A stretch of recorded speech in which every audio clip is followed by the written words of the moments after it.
Welcome back. Well, there were reportedly 10,000 migrants in Border Patrol custody yesterday. That's 4 times the limit set by President Biden's border executive action announced earlier in the week. 4 times. The New York Post is reporting that leaked documents reveal tens of thousands of migrants could be exempt from these new Biden restrictions. They write, quote, a memo seen by the Post reads this.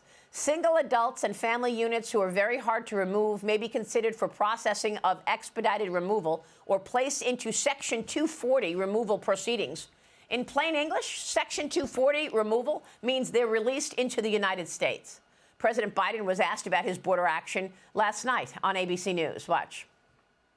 Do you wish you had done it sooner? No, because then I would have been blamed for blowing up the agreement. Your opponent, Donald Trump, he has said of your executive action, he's pretending to finally do something about the border. Biden's executive order is weak and pathetic. Is he describing himself? Weak and pathetic? Come on. Look, everybody knows what's happened. We had a deal. It was much broader than this, much better, much more accepted across the board. And he got on the phone and told the Republicans, don't support it. It will hurt me, it will help Biden. Joining me now live from Mission, Texas, is Texas Department of Public Safety Lieutenant Christopher Olivarez. Lieutenant, great to see you. Thanks very much for being here. You, good morning. I want to get your take on what the border encounters look like and assess the area for us post President Biden's executive order. What are you seeing? Well, Maria, good morning. Of course, there has not been any immediate change as far as any significance of a decrease in illegal border crossings since the announcement of the executive order. In fact, quite the contrary, the numbers as far as daily numbers of unlawful crossings remain the same, and an average of 4,000 a day. That's between ports of entry. That's not taking into account those that are being processed at a port of entry through the CBP One app, or those that are being processed that are being directly flown in from other countries into the United States. So there has not been a decrease at all whatsoever since this announcement. One thing I can tell you, though, in Texas, though, ever since January, Maria, there has been a 74% decrease in unlawful border crossings in Texas because of our efforts, because of Operation Lone Star, because of what Governor Abbott has put in place, and because of tremendous work that our state troopers and National Guard soldiers have been doing on the front lines every single day. Now we're seeing this paradigm shift to the west. Arizona, San Diego, they're experiencing an influx because in those areas, you don't have National Guard, you don't have barriers, you don't have consequences. And one thing that really stood out to me, Maria, I think it's very important for the audience to understand, is that this executive order has so many exemptions, and it's going to create more of an incentive for people to actually make their way to the border and cross illegally. For one, there's some countries that are not going to accept their own people back into their countries. You're going to see a more increase of unaccompanied children because they are exempt from this executive order, as well as medical conditions. So now that gives the Mexican cartels more leverage to use because of this executive order. And they're going to exploit more children. They're going to become more victimized because of the situation that are going to be coming across the border. So it's very important. It doesn't address border security. It doesn't address the gotaways. It doesn't address actually preventing criminals that are entering our country illegally and actually going after those criminals that are in the country that are committing crimes. Yeah, I think you make such a great point, and it's the point that I made yesterday.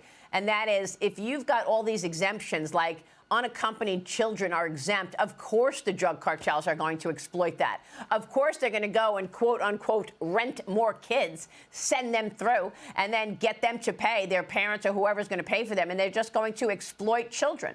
I mean, this is actually really serious, what you just mentioned. And I agree that that's what you would expect. A moment ago, I just mentioned that there are 10,000 people right now in Border Patrol, and that's 4 times what the president is saying. I mean, he says that he's going to shut down the border when it reaches 2,500 a day. Obviously, people who want to come to America and people who have bad intentions are not going to say, oh, well, Biden has 2,500. I better not go today.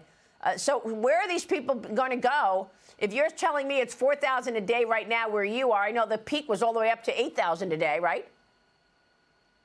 Well, absolutely. Right. Of course, now, across the southwest border, daily average has been about 4,000. But right now in Texas, as I mentioned, we've seen a 74% decrease. So the numbers are very minimal as far as the lawful border crossings between the ports of entry in Texas because of our efforts. Now, going back to what I mentioned earlier, and of course, what you mentioned during your intro, talking about some of these exemptions and how they're using some of this wording, which also means, obviously, it's another word for just releasing individuals into the country, which they're going to continue doing. So it doesn't create any type of deterrence. In fact, it creates an incentive now where they want to try to normalize a threshold number to make it normal and also also to legalize illegal immigration. That's what we're seeing right now. And it just, like I said, it gives the cartels more leverage to exploit the situation, especially children. Right now, there's no DNA testing that's being done. So even adults that are bringing children across, you don't know for a fact if that is their actual family member. And now with this executive order, the cartels are going to take well advantage of that and continue to exploit children. Right, of course. I want to get your take on what Texas Governor Greg Abbott announced this week, and that is a top 10 most wanted list of criminal illegal migrants in partnership with you and the Texas DPS. The migrants on this list are wanted for murder, sexual assault, and making terrorist threats. Lieutenant Olivarez, you say Texas DPS has arrested its first criminal migrant on the list who was wanted for murder. Tell us about this list. You know, Maria, this is another example of Texas actually taking, this decisive action, especially from our leadership, from Governor Abbott, our legislatures, our leadership within the agency, to actually come up and launch this program in partnership with Governor Abbott's office and the Texas Crime Stoppers to create a 10 most wanted criminal illegal immigrants list.